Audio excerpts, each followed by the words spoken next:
अमित शाह ये वो व्यक्ति है जिसे देश की सबसे बड़ी पार्टी भारतीय जनता पार्टी का चाणक्य कहा जाता है। और ये बात शायद ही किसी को पता होगा कि राजनीति के चाणक्य कहे जाने वाले अमित शाह एक वक्त ऐसा भी था जब उन्हें सोहराबुद्दीन एनकाउंटर केस में गिरफ्तार किया गया था। Amit Shah was involved in the plot to kill Tulsi Prajapati, the main witness in the Sohrabuddin encounter case.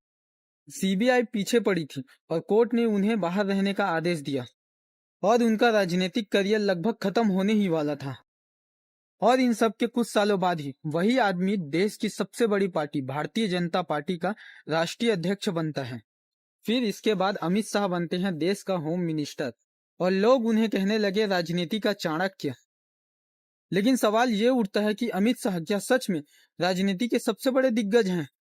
और क्या है उनकी राजनीति, विवाद और सत्ता का सबसे बड़ा खेल? आइए आज मैं आप लोगों को बताता हूँ इस वीडियो में। इस कहानी की शुरुआत होती है गुजरात से। 1982 में अमित शाह आरएसएस और एबीवीपी के जरिए राजनीति में कदम रखते हैं। उस वक्त उनकी उम्र थी 18 साल और उसी वक्त उनकी मुलाकात होती है एक ऐसी व्यक्ति से जो आगे चलकर भारत का प्रधानमंत्री बनने वाला था। नाम नरेंद्र दामोदर दास मोदी। मोदी रणनीति बनाते थे और अमित शाह उन्हें अमल करने का तरीका। और यहीं पर शुरुआत होती है देश की राजनीति की सबसे पावरफुल जोड़ी की। लेकिन अमित शाह हाईलाइट नहीं थे, वे पर्दे के पीछे काम कर रहे थे। चुनाव कैसा जीता जाए, कौन से राज्य में कौन सा नेता सबसे ज्यादा पावरफुल है और किसकी सरकार इस साल गिरने वाली है, वे राजनीति के गणित समझ रहे थे। और उन्होंने पॉलिटिक्स को आइडियोलॉजी नहीं बल्कि एक स्ट्रेटेजी की तरह समझा। लेकिन कहानी पलटती है साल 2010 में।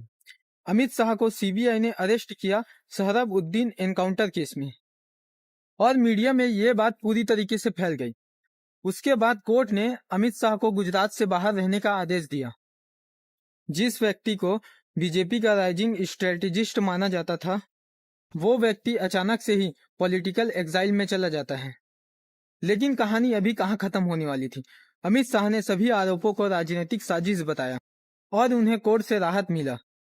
जब लोगों ने ये मान लिया कि अमित शाह का अब राजनीतिक करियर खत्म होने वाला है, तो वे साइलेंटली तैयारी करने में लगे थे। देश भर के संगठन को समझना, आरएसएस नेटवर्क से जुड़ना और ग्राउंड वर्क से डायरेक्ट जुड़ना, पॉलिटिकल डाटा कलेक्ट करना और सबसे बड़ा टारगेट था नरेंद्र मोदी को पीएम बनाना।